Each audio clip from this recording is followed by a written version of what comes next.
Episode 75. Hello, thanks for tuning in to another episode of Dogman Encounters Radio. I'm Vic Cundiff, and I'll be your host as we listen to eyewitness encounters involving one of the most terrifying cryptids, dogmen. Before we start tonight's show, I want to give one last reminder that this coming Tuesday, December the 22nd at 9 p.m., on the Bigfoot Eyewitness Radio YouTube channel, the first episode of the show is going to premiere, so I highly encourage, if you haven't subscribed to that channel yet on YouTube, that you do so. Our guest wants to remain anonymous, so I'm going to just refer to him as Mike during the show. Mike, welcome to Dogman Encounters Radio. Thanks so much for coming. Thanks for having me, Vic. Mike, please give us a brief bio on yourself. I'm about 5'7". I live in an area south of Boston, a little bit more east of Providence, Rhode Island. I got a wife, fiance. I have a daughter. At the time of when my encounters happened, I was actually living at my parents' house. I used to play track in high school, used to do football. At the time that this happened, I was in the best shape of my life. I was as strong as I could be. I was about as fast as I could be. That's really about it on me. The first thing I'd like to talk about with you tonight, Mike, is after all this time, why did you decide to finally come out and openly share the details of this encounter the way you did? Well, I do remember a while back when I started to get big on Bigfoot and everything. And I remember when a show came up about the Michigan Dogman. And I remember thinking about how stupid the idea came to me. And after this happened, when I actually saw what I saw, it really kind of dawned on me like, wow, this is going to sound even more stupid if I come out and try to tell people about this. So what really made me feel comfortable was actually finding out about your show. When I got to hear that a lot of people are encountering these things, I started to realize, like, wow, I'm not really going crazy. And I felt a little bit more comfortable about reaching out to somebody like yourself. Well, Mike, I'm so glad that you decided to share it with me, whether you decided to come on the show or not. As I told you in the pre-interview, I think you will really benefit from doing this. How big were the woods around that home where you had that first encounter back by the fire pit? To map it out in my head, where my mom's house was about, now say you're looking at the house and you're on the street and you're looking towards the house.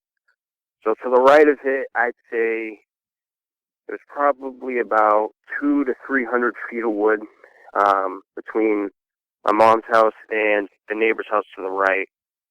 Going back, directly right behind my mom's house, about 100 feet, slightly to the left, is the last house that comes off of a side street leading into like a little cul-de-sac area. Now, if you go right behind my mom's house, just heading straight back, I'd say the woods could go back. They go pretty far back. If I had to guess, I'd say a couple acres. But right along the side of that highway comes off, to the left, there's still woods there too. There's some farmland, and that leads more into the upper west areas of Massachusetts, where there's just wood areas all along there. My little patch of woods in the back, it basically connects to a lot of big wooded areas around Massachusetts. But yeah, I'm pretty much city, basically. That's why I was actually so surprised that something like this would come so far into Massachusetts. I was really surprised. They do so many things that are so hard to understand. One of those things would be their knack for seemingly coming into city limits like what we're about to talk about with that fire pit incident. Before we cover the details of that fire pit incident, there are a few questions I want to throw at you about it. First of all, I wanted to know, did the strange feelings that you're going to talk about, do they happen year-round in that area where these encounters happened, or was it just one specific time of year that you would get these feelings? There was only one small part of the year that I would get these types of feelings. I moved there my sophomore year in high school. I was 16 at the time, but I moved in the winter. So I was going back there, just having some fun. I have a couple ATVs. I made some tracks back there. And about the summertime was when I started to feel strange, very strange feelings, like I was being watched. That's the best way I can describe it. These particular things and feelings that I would get, they would only happen between the very end of June and the very beginning of August. In the wintertime, I would get no types of feelings, even in the early spring, even late fall. It was only in that one particular time of the year between the end of June and the beginning of August. And it varied. It could be just the very end of August, and then I could go the next couple months and get nothing. It really depends, and that happens for about 2 years before I believe, and I'm very positive I had my first encounter. When you were getting these strange feelings, did you have any idea why you were feeling that way? No, I always try to maybe uh, think of something that could help ease my mind. Oh, maybe it's just some guy back here. He's maybe looking for like some hunting spots. I'm not really too sure, but even then, why would somebody be hunting that close to houses? I'm pretty sure that's illegal, but I really couldn't think of anything. The most maybe is maybe a bear, but bears are not around my area. It's very, very rare if a bear comes through. Very, very rare. So I really couldn't think of anything off the top of my head, and it kind of stumped me for a couple years until I could figure out what it was. Oh, I can understand how it would be hard to figure out. That's just so unnatural to feel that way. Let's get into this first encounter. Please give us every last detail that comes to mind. Okay. Step into this. It was the end of June. I just graduated from high school. We were going to have a fire at my girlfriend's house. She was my girlfriend at the time. Now she's my fiance. We were going to have a fire at her grandmother's house. I'll actually say this area where I was, just to give people a good estimate of where I lived. Her grandmother lived in Rainham, so that can give you an idea of where these encounters that I had happened. I feel comfortable revealing that. So we were going to have a fire over at her house, but her grandmother didn't really like the idea of that, so we ended up doing it at my house. So she brought her best friend and her best friend's boyfriend. Now, to give you a good idea of what my backyard looks like, in the backyard, there isn't that much until you hit the wood line. So from the back of my house to the wood line, I would say it's about 40 to 50 feet. But I have about a 7 to 8 foot porch in the back that goes all around back. And right behind that, I have an in-ground pool, but it's not used. It's been there. It's been broken. We weren't able to get to the landlord to allow us to fix it, so it's just there. Right behind that is a shed. Now, the pool and the shed and the house are on top of a small hill. So right behind the pool and the fence that goes around the pool, there's about a couple feet of space, and then there's just a drop. There's about a 4-foot drop, some wooden beams that keep the all the soil up there intact. And from where the beams are, there's about 10 to 15 feet of space before you hit the first trees. And to the left of the shed, there's a little tree house, and to the right of the shed, there's a wooden swing set. It's really old and wooden. Now, between the shed and between the swing set was where I had a couple barrels, and so I put one of the barrels up right in the middle of that, just far enough so it wouldn't catch the pine trees on fire. And, that's where I have my little fire pit. So it rained. I'm not really quite sure, but I know it rained either the day before or that early morning. Not really quite sure. So it was kind of damp out.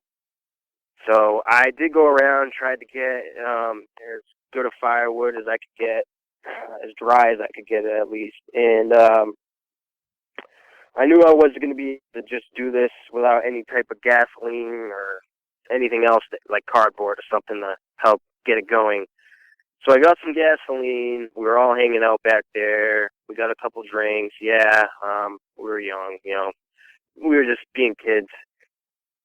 So I get the gasoline. I'm trying to get it started. It's not really getting started. Now, mind you, there's a lot of wildlife in my backyard. There's turkeys running back there all the time. Occasionally, you'll go outside, you'll see deer.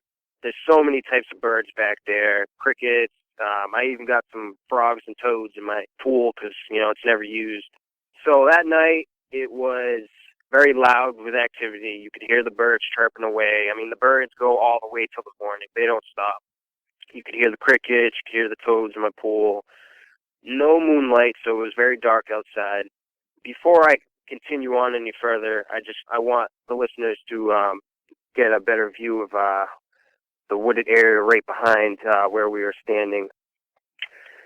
So from the fire pit to the wood line, before you reach your first set of pine trees that go off in a line, it's about maybe 10 feet.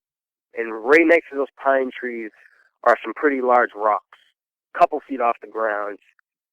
And right behind that, it's just ATV tracks, more trees, more bush.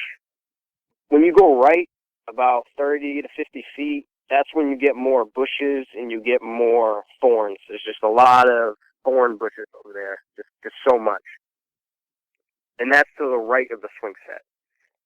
So I'm trying to get this fire started. I need to go in the house. I need to get some paper towels. I didn't really have any cardboard. I used it all up that I had. So the second or third time of me going up and getting some paper towels to light it up in the fire, it was one of the things that just kind of stick out to you in a memory. I noticed that all the sound in the woods kind of stopped. You couldn't hear the birds anymore. You couldn't hear the crickets. You couldn't hear the toads. It was just one little thing that kind of just stuck out. Didn't think anything of it. So I go back the second or third time, and I'm throwing it in there, and I noticed that I started to hear some leaves breaking. So, I say to them, hey, you guys hear that? We all turn and look. We don't really hear as much. If I had to guess, it would be about 50 to 70 feet off to the right where all these thorns are and heavy bush. So we didn't think anything of it. I go up a fourth time. I go up a fifth time. But in between that, I have to say that when I would come back, you could hear the leaves breaking like they were getting closer. And, I would say to them, you guys hear that? And, they all look. I mean, I couldn't really guess to say the time before I really heard it close. But I'd have to say around the same distance, still 50 to 70 feet, maybe closer. I'm not really that sure. It's very dark out. So my last time, I come back, and that's when I noticed that the leaves started breaking, and they were directly behind us, maybe 10 feet away. I mean, this was very close. So once I heard that, they all heard it too. So I say, you guys hear all that? And then they shake it off. They're like, oh, it's probably that thing that we've been hearing back there. About right after this gentleman, I'm not going to say his name, he said that. Now, their backs are facing towards the woods. They're facing towards the house. I'm the only one who's looking towards the woods, facing the woods. Right after he said that, about 1 foot off the ground, right behind them, you could see two amber eyes. I mean, I'd have to say they were about the size of a regular human's eyes. That's just my estimate on that. And, I was like, wow, hey guys, turn around, look at that, look at those eyes. Right as soon as they turned around, it was gone. It was just gone. And, I'm saying to them, oh, you guys didn't see those eyes? And, they didn't see it. So we talk off, oh, it was probably that thing we've been hearing. Directly right after they turned around, the eyes just popped up, right up again. And I'm staring at whatever it is right in the eyes. That's when I started to really get an uneasy feeling. I tried to shake it off. And, I just said to them, I did whatever, because I couldn't get the fire started. So we were just hanging out back there, just being loud, and just sitting in the dark. So the whole vibe was really creeping me out. So I said to them, hey, let's go out front. Let's just get out of here. Now, we start heading around. We're heading around the right side of the house, and we're basically in the front yard. The best way I can describe this sound that I heard after was like hearing a full-grown football player in pads and everything, just going through bushes and just breaking trees and everything. I mean, twigs. I mean, that's just what it sounded like. It just sounded like a big mass just going through everything. And I noticed that towards the back left of me, which would be to the right of the swing set, which is where, heading in the direction where all these thorns and heavy bushes are. And that was one thing that kind of stood out to me. Now, a while back, I'd say actually the year before this, me and my friends left one of my buddies' houses, and right when we got out into the street, we noticed to the right, there was this big mass that was standing in the street. So we looked right, and we noticed that it was just a giant bear just covering the street. And, we looked at each other like, what? And, we just started running and everything. Now, the only animal that I could possibly say that this might have been was a bear. That was the only thing that was coming to my mind. Oh, maybe it was just a bear, snooping up, just getting a better look or whatever. So I played that off. Now, the next day, I was going out to the back, and I'm like, I should probably go back and see where this was. Maybe I could see some tracks. So I go back there. Now, like I said before, right behind where the barrel was, about 10 feet of space, and there's a tree line and some rocks. I go over to one of these rocks. Now, this particular rock was kind of, it was different than the other ones in the sense that the front part of it, which would be the side facing towards our fire pit, it was about a foot off the ground, but it went down in an arc. So it went down at an angle till it hit basically the ground. That could be a reason why I saw eye shine, and then whatever it was just ducked, because it would just be covered, because the rock went up at an angle. So when I get to this rock, I'm looking down, I'm noticing these three distinct claw marks all along the base of it. And I'm looking around, and you could see where something big had laid down. I mean, bigger than me. Like I said, I'm only 5'7". I'm not that tall of a guy. Whatever it was pretty big. I could see the little trail that it left. Now, it was still muddy back there from the day before when it rained, so you could still make out some tracks. So I'm following the tracks, and I come over to three distinctive tracks that stuck out to me. One more in particular than the others. So I'm going over to this track, and the best way I could describe it is it looked like a giant dog's footprint. So I put my foot down beside it. Now my foot across, I would have to say, is about 4 inches to 4.5 wide. I don't really know how long, maybe about 9, 10 inches long. Now, the size of this footprint, it felt like it was about 3 times the size of my foot. But it was probably realistically only about 2 times. But anyway, that's still a pretty massive print, especially for a dog. So I'm comparing my foot to the footprint, and the width of it was about 6 to 8 inches, and the length was longer than my foot. Now, maybe that was because when it stepped, it slid, but you could still see the solid print of where the foot landed. it was really big. It had 4 distinct claws. Well, I would assume claws that came out in the tips, and it just looked like a giant dog footprint. Still, I didn't think anything of it. To me, I'd never seen a bear footprint before, so I just presumed that it was maybe a bear, because giant dogs aren't supposed to exist. That kind of concluded that encounter. When you told the girls that were there with you about what you had seen, what kind of a response did you get? Did they ever come around to believing you, or did you get the impression all the way through this that they just weren't going to buy it no matter what you told them? They definitely knew something was there. They're just going to think that maybe it's a raccoon or something small. They're not going to be too edged out of maybe a bear coming through, because they would never think that a bear would come through. They did believe me, because they heard the sounds too. But when they did look to see eye shine, it just so happened to disappear right as soon as they all would look. When you describe those yellowish, amberish eyes as disappearing, how did it do that? Did it duck its head down below that boulder, or are you saying that it closed its eyes? What happened that night? Now, I'm assuming that it most likely closed its eyes for a moment and maybe ducked down, because you could kind of see, the eyes go down slightly. I mean, maybe a centimeter. Like they were maybe heading in a down direction, and maybe it just closed its eyes going down as well.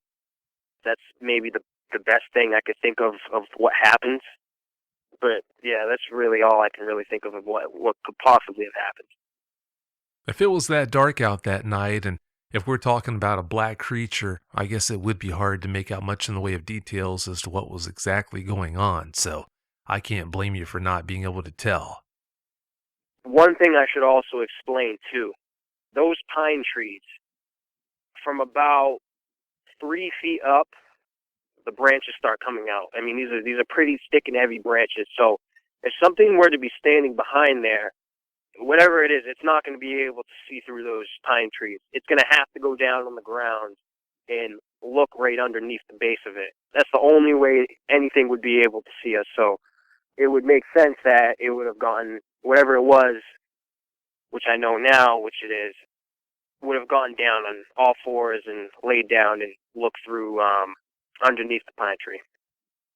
Ooh, that's awfully creepy.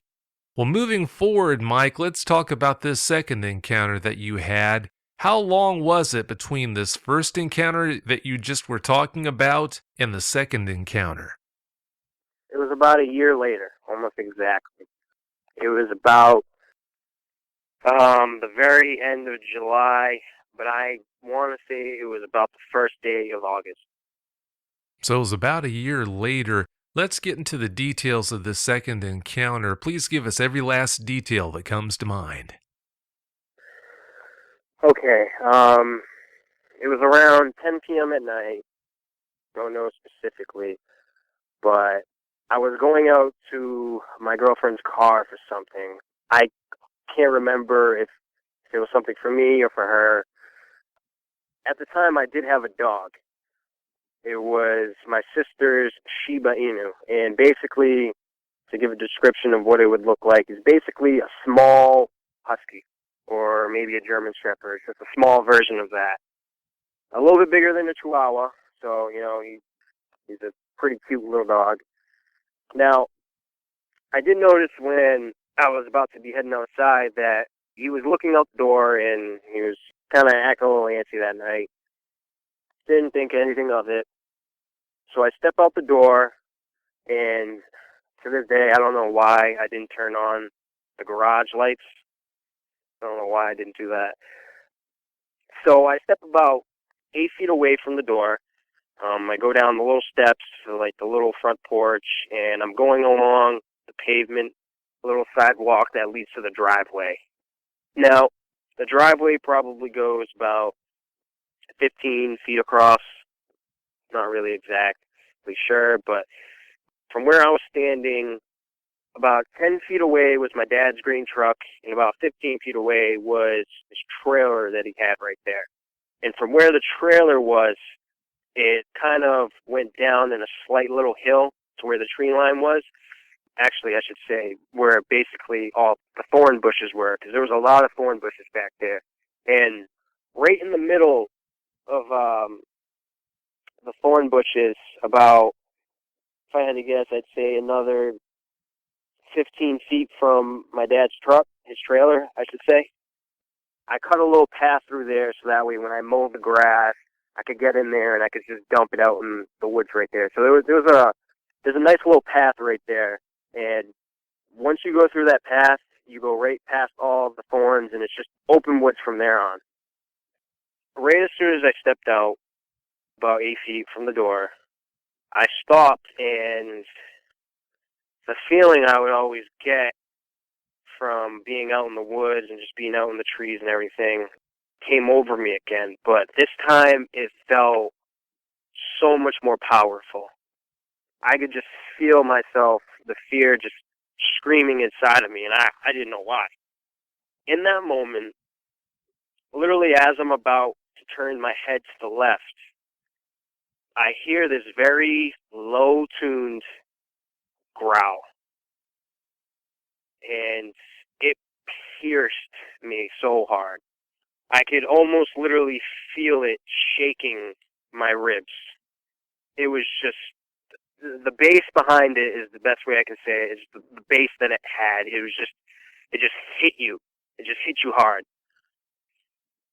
So, as I heard that, now my head's turning, and I come up, two eyes just stick out right to me. There was a little bit of moonlight that night, and to the right there was a street light that was on, so it did illuminate the area pretty decently well. So I'm turning my head, and I see these eyes. I'm trying to realize what I'm looking at, because what I'm looking at isn't, it's just, it's not supposed to exist, and the reason why I knew it wasn't just a normal giant wolf was the hands that I saw on this thing.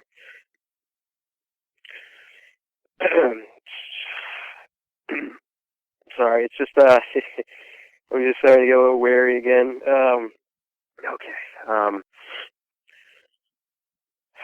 So I've locked eyes with this creature, and we're just looking right at each other for about 5 to 7 seconds, I'd say, in between that. And that was enough time for me to really get a good look at what I was looking at. I did glance down for a moment because its hand really stuck out to me. It was one of the things that really, really stuck out. And those 5 to 7 seconds, we didn't move at all. We just looked right at each other. And now getting into more of the detail, I'm going to start with head to toe. The eyes, they were just glowing, yet more yellowish. Not really the amber that I saw before.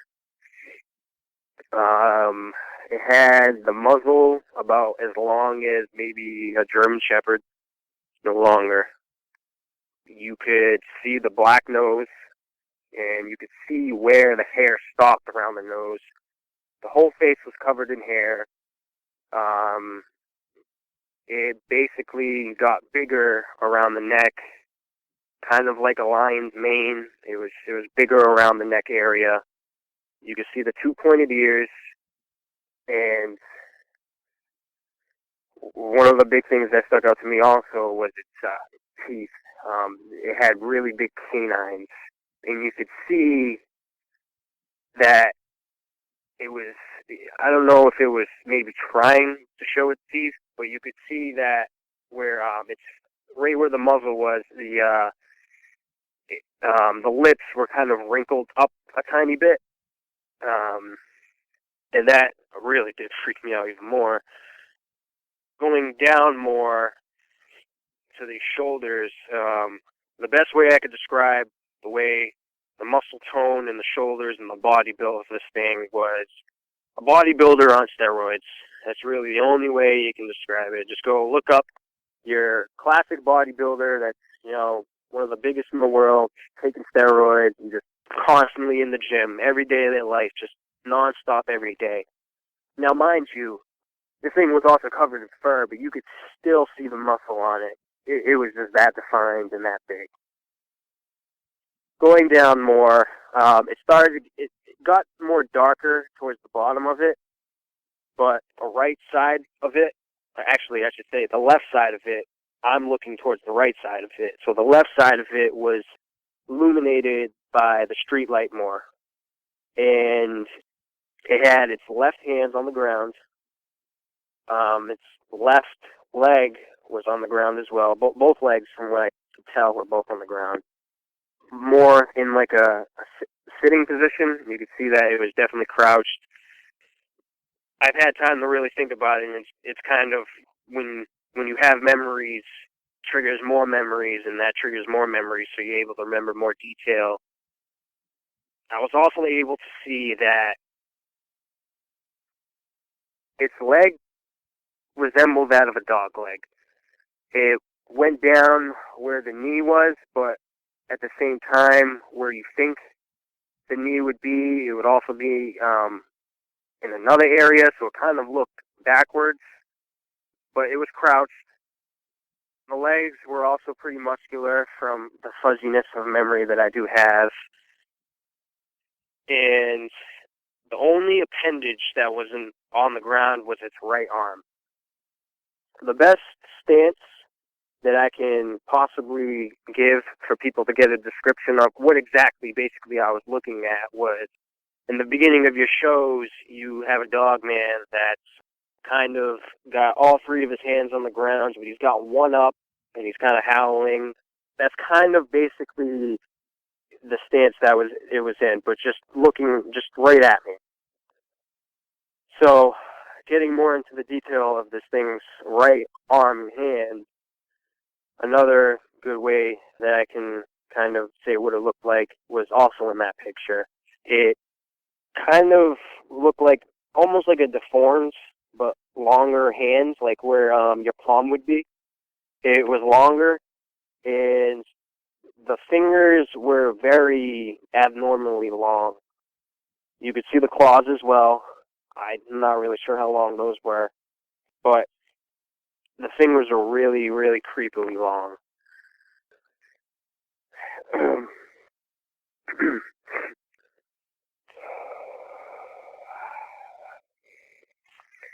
Okay. All right. I realize it's not easy to talk about, Mike. Take your time. You're doing just fine. Okay. Yeah, I know. I'm just trying to keep it calm and explain, because I feel like I'm doing a horrible job explaining this. So the fingers were really creepily long, and that's what I really knew. What I was looking at was not a giant wolf. If I had to say, like I said, I'm 5 feet 7 inches. I'm not tall. With maybe shoes, I'm maybe 5'8". This thing, it wasn't standing up. It was hunched over, and that's actually another detail now that comes to my mind. Its head was kind of tucked down a little bit. You could see like its back kind of went up, kind of like somebody who just hunched over and their back just is round and higher. And it kind of went even to where the shoulders were. If I had to guess, I would say that it was about 5 feet off the ground from where the head was, maybe a couple more inches, including the back. I'm not really too sure. It was really massive. It was just so massive. And, I'm starting to come to grips. And mind you, every second that went by and studying this thing, we're just locked eyes on each other. Every second that was going by, the fear inside of me was building up, just building and building and building. to the point where it was kind of like I snapped out of it. The little trance that I was in, the shock, it just kind of, I just snapped out of it, and I just unleashed everything that was inside of me, and I really don't feel that much of like a girl saying this, but I yelled and screamed like a little girl. I screamed at the top of my lungs, crying for my stepfather. And as I was doing that, I just turned my head and just booked it for the door. Now, to get a good description on myself, also, I was a very big track star in high school. I won a lot of medals at a certain time of my career. I was one of the fastest people in Massachusetts. I was that top guy. So I was in the house very quick. I was in the best shape of my life, but it felt like forever. And as I'm going to close the door, my dog, my little Shiba Inu, just gets right through the crack, and he just books it out into the direction where I just saw this thing. And I'm sorry, I loved him to death, but after seeing what I saw and just everything, the fear and everything, it's almost like my survival instinct, just kicked in. Like, I just, it was just save myself. I closed the door and I locked it. I didn't care. I didn't care what happened to him. It sounds cruel, but I really didn't care. And I'm still screaming, mind you. I'm still screaming in terror on the top of my lungs, crying for my stepfather. And within 20 to 30 seconds, not even, I don't really know, he comes down and he's like, hey, what's wrong? He's got his bat in his hand. I'm like, Kai just ran outside. There's a giant wolf out there. You need to go get him. As he's going out to the door, maybe just his presence made me feel safe. That's really all I can say. So I actually did follow him, but I didn't leave the porch. I stayed right there at the steps. So 3 feet from the door, I'm just standing there watching him go over to this area. And I could see my dog. He was directly on the other side of my dad's trailer, and he was just running back and forth. He was just constantly running back and forth. My dad goes over, he grabs him. I'm like, do you see anything? He says he doesn't see anything. So he comes back in, and, I remember trying to explain to him what I saw. I did have tears coming down my eyes. I never experienced that type of fear in my life. And, I'm explaining to him, there's a giant wolf over there. That's the best way I can describe it. And, he says, it was probably just the wheelbarrow's reflection, because right next to it, there was a wheelbarrow. And from where he was standing, he said that the way that the metal reflected, he could see maybe how I could see two eyes. But I explained to him, no. I know what I saw, man. There was a giant wolf. It was a giant wolf. Mind you, I didn't want to say to him that, the best way I could describe it was a werewolf, because, he's just going to look at me like I have 10 different heads, and he's not going to believe me even more.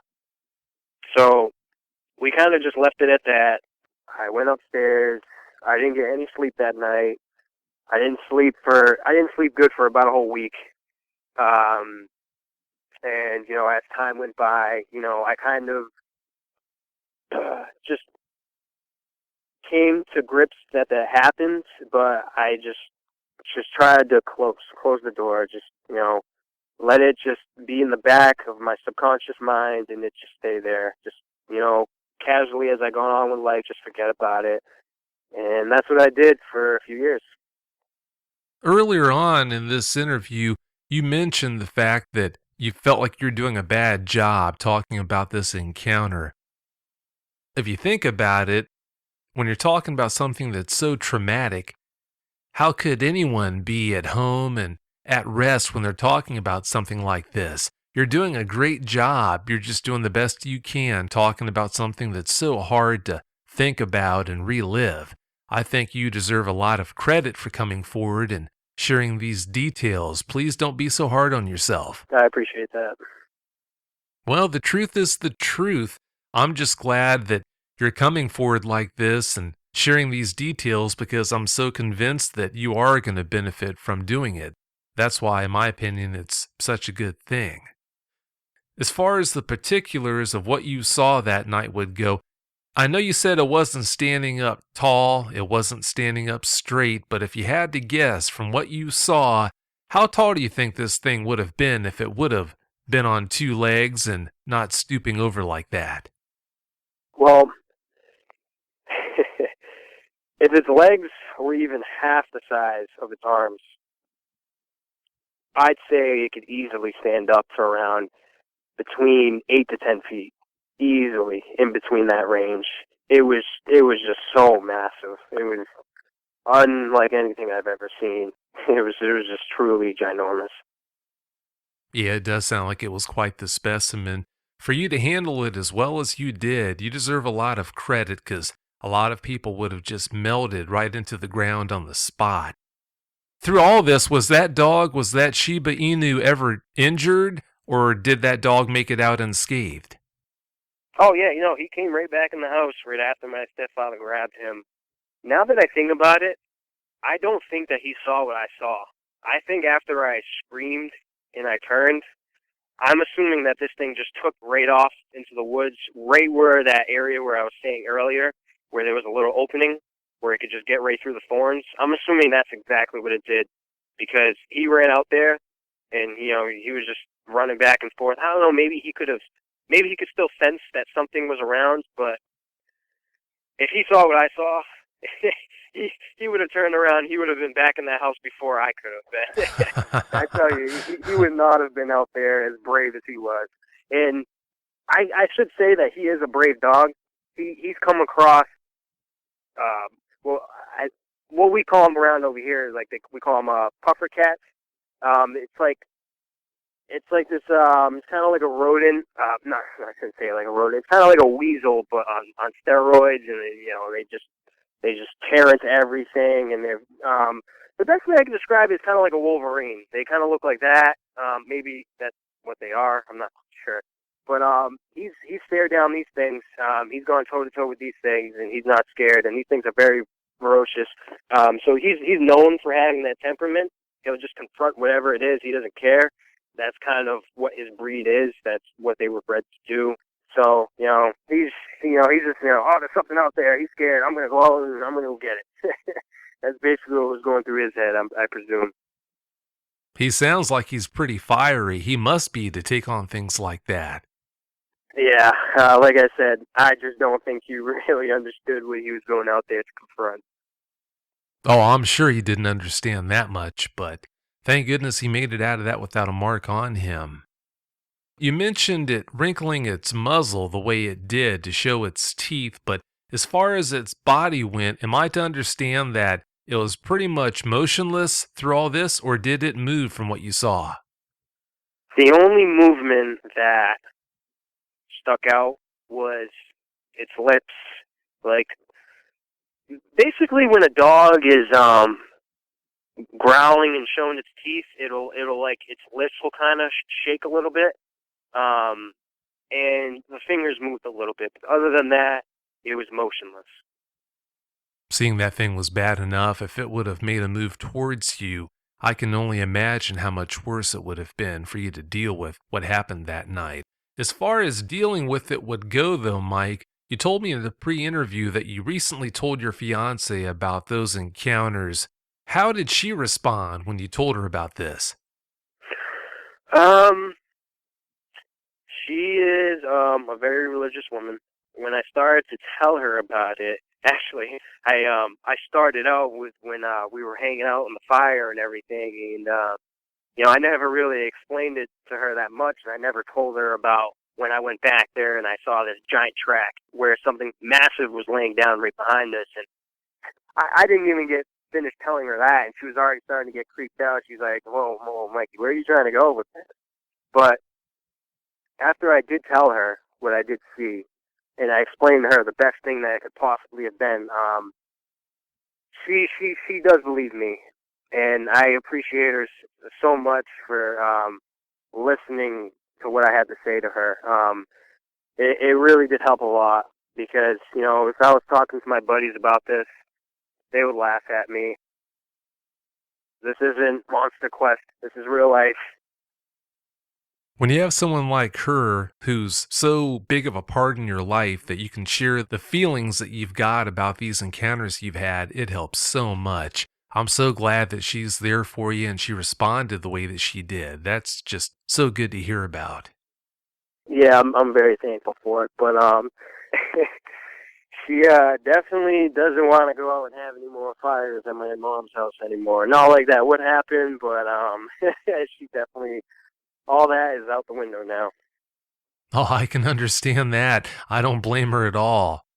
After knowing that these things exist now, are you obsessed with finding out all the info that you can on them? Or are you just totally turned off to the point where you really don't want to even talk about it? I kind of went through that phase. In the beginning, I didn't want anything to do with it. I'm assuming that it's been a couple of years and I've had time to relax about it. That now I want to learn everything about these things, you know, because it really makes you wonder. These things had to have been around, you know, a long time ago. Our ancestors had to have been running around with these things in the woods too. So I've been very intrigued on learning anything about these things, history, sightings, anything to help understand. But I'm definitely not about to go look for these things. That's for sure. I don't want to go out there in the field and do that type of research. I would rather sit home on the computer and learn that way. Yeah, that is a lot safer. What would you have to say to someone who tells me that they want to head out and try to find one of these things in their nearest woods? I would say that you're crazy for one. Two, the moment you see this thing, you're going to be wishing you never did what you did. Three, even if you do come out alive, because mind you, that thing could have had me. I know it could have had me before my hand even got to the door. And like I said, I was in the best shape of my life, and I was a track runner at that time. And just the presence that this thing gives off, and just from hearing other people's accounts where these things are running alongside of a car, chasing after cars, you know, and they're keeping up with it, keeping pace. You don't want to be out there with a predator like that. That's just like saying, I'm a gazelle and I'm going to go hang around the lion's den. That's just stupid. You don't go do that. For the people that are even more wanting to learn about these things, and, you know, they have a lot of experience out in the woods, they're hunters and all that, and you got guns and everything, I still would very refrain from going out there and doing that. Uh, even with your with 5 people, if you really want to go out there, you really want to do some real research, I'd say you would have to at least go with about 10 people and get in a camper. You definitely would have to stay away from where these things are because you don't know what can happen. I'm going for my gun license right now. Even with a 45 caliber round, if I shot this thing, it probably would have tickled. The amount of mass that this thing has, these people really don't understand because they haven't seen it. Unless you got a couple green berets out there with 50 caliber rifles hiding in the trees, I don't think there's any way you're going to be able to take down one of these things. It's just so massive. And it's a top predator, so it's going to know you're there before you even know it's there. So just from that one little encounter that I've had, I definitely feel safe to say, don't go out there looking. If you know some people who are actual researchers about this, who, you know, go out there and they actually do these types of things, maybe contact them because they're going to know more about going and researching these things versus you who has no idea. You're just going to go out there, make a bunch of noise, in this thing's territory, piss it off, and then next thing you know, you're just another missing persons case. I can't stress that enough. You mentioned how jittery you were feeling going into this interview, how thinking about these experiences was so unsettling for you. You talked about how talking with your fiance about this recently helped you, but that still doesn't tell me how you're doing psychologically as far as dealing with these two encounters you had. Where are you at right now? Are you coping with it fairly well or not? I'm definitely doing, I'd have to say, pretty decently good. Talking about it has definitely helped me out a lot. But the only things that kind of, I could say, still affect me from that is I'm still very antsy about actually the dark, just the dark in general. I could not be out in the woods in the dark. I just could not be out there in the dark. Even just being in my house, when I'm in a really dark part of my house, I get very unnerved and I have to turn on a light. It's affected me that much. And now I live more in the city, so, I got apartments all around me where I'm at. And just being outside, walking in from my car, just walking up the little driveway and it's just dark around, I'm constantly looking over my shoulder. It's it's definitely still there. The experience is still affected me to that extent, but for the most part, I still feel like I'm doing a lot better than I was in the past. When that happened, I couldn't go out there on my quad for a long time, even during the day. And I love just riding around back there in the woods, having a good old time. And after that happened, it made me really think, hey, maybe that weird feeling you were getting when you were 16, 17, and you were out here playing in the woods, maybe that's what it was. Maybe the few times you heard leaves crunching in the background, that's probably what that was. And that really did affect me. So I did not go back there, especially in the summer. I would never be back there in the summer. I just couldn't do it. But like I said, I think I'm taking it a lot better since I've come out and I've talked to you. I've talked to her. I've noticed that I'm not really antsy anymore. Just walking in from my car, but the dark still does creep me out. I don't like the darkness at all. It's awfully encouraging to hear about the progress you're making. Are you where you need to be yet? No, you're definitely not, but it sounds like you're at least getting there. Are all these after effects going to totally go away at some point? I highly doubt that they will, but I think in time you will get to the point where you can deal with this in a way that allows you to go on with your life and do the things you need to do without worrying about it so much that it is a hindrance. Well, having said that, Mike, do you have any closing comments you'd like to share? Um, if you know that these things are around in your area, if you've heard from people that these things are coming around, making a ruckus in your woods, maybe going through people's trash, the best thing I could say is first learn more about this, hear more experiences, listen to what knowledge is out there for the most part, and try to learn what you can do to not have one of these experiences, whether that's putting a 10-foot stone wall around your house or something, I don't know.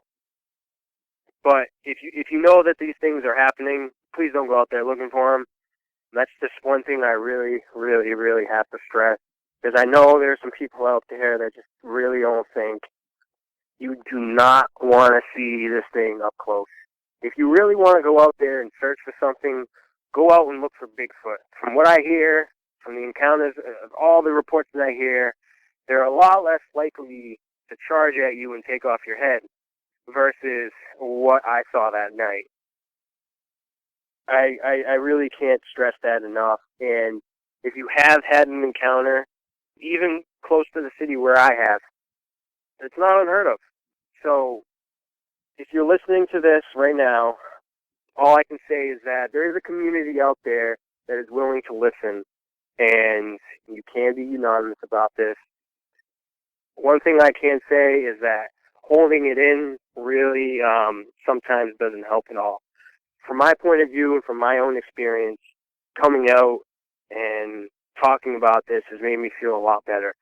Even if you can't be open to, people around your family or friends, there's still people out there that you can reach out to and can help you with what you're going through. Because I know there are a lot more people out there that have had encounters with these things that are a lot more traumatic than my little encounter that I had. My two little encounters, I should say. And it might be affecting you a lot more psychologically to keep you from coming out. All I can say to you guys is that, there really is people out there that are willing to listen and willing to help, and you shouldn't feel alone. Just reach out, and people will be there to help you. Well said, Mike. I can't tell you how much I appreciate you coming on the show and sharing the details of those encounters. I really do appreciate it. Thank you so much, Vic. I really appreciate you having me come out here. Oh, you're welcome. Well, have yourself a great night, okay? All right, you too, Vic. Take care. Thanks. Bye. Bye. If you've had a Dogman encounter and you'd like to speak with me about it, whether in private or on the show, you can reach me at contact@dogmanencounters.com. I'd love to hear from you.